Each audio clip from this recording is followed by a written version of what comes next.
It's the for you.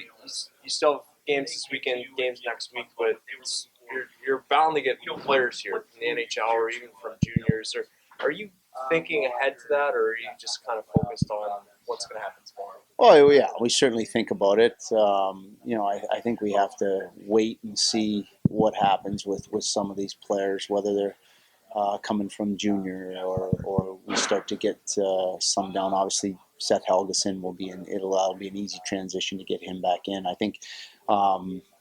Not the difficulty, but I think where you think about it more is your combinations with lines. And we've had some guy. You take a guy like Brian O'Neill who's been playing center for pretty much a month, and if everybody gets healthy and comes back, we may have to move him back to the wing. So situations like that, and I've gone back a little bit and looked at some of the lines that had success throughout the season to get an idea of what the best combinations may be moving forward. And some of the guys here that have come in new have made a case to potentially, be part of this. So we're certainly going to have options.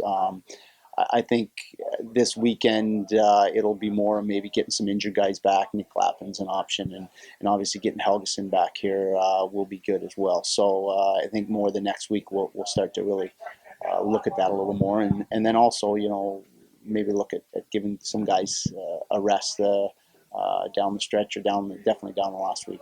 Playoff start, you might have 30 plus players here.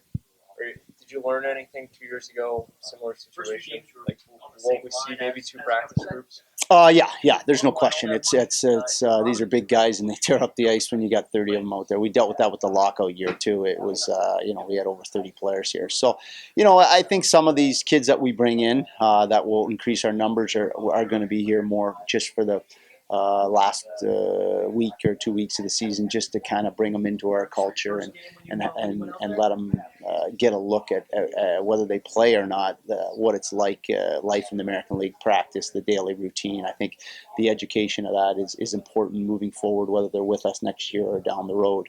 But when the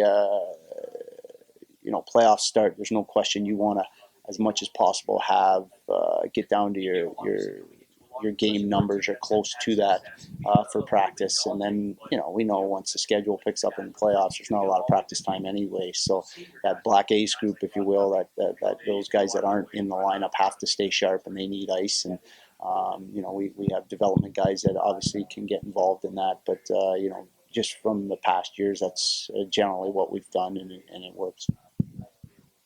Look at you're going to have all the numbers, and a lot's been talked, especially in New Jersey, about the next man up system, creating that competitiveness to get into the lineup.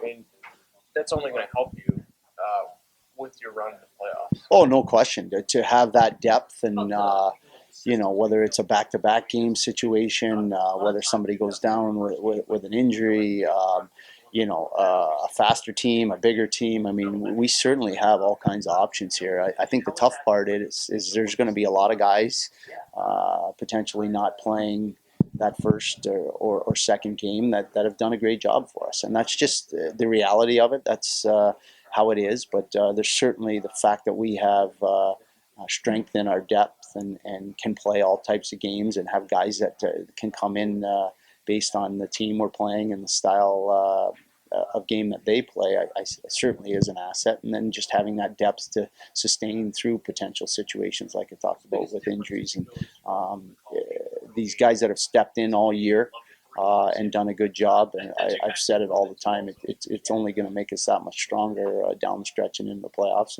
and hopefully that proves true.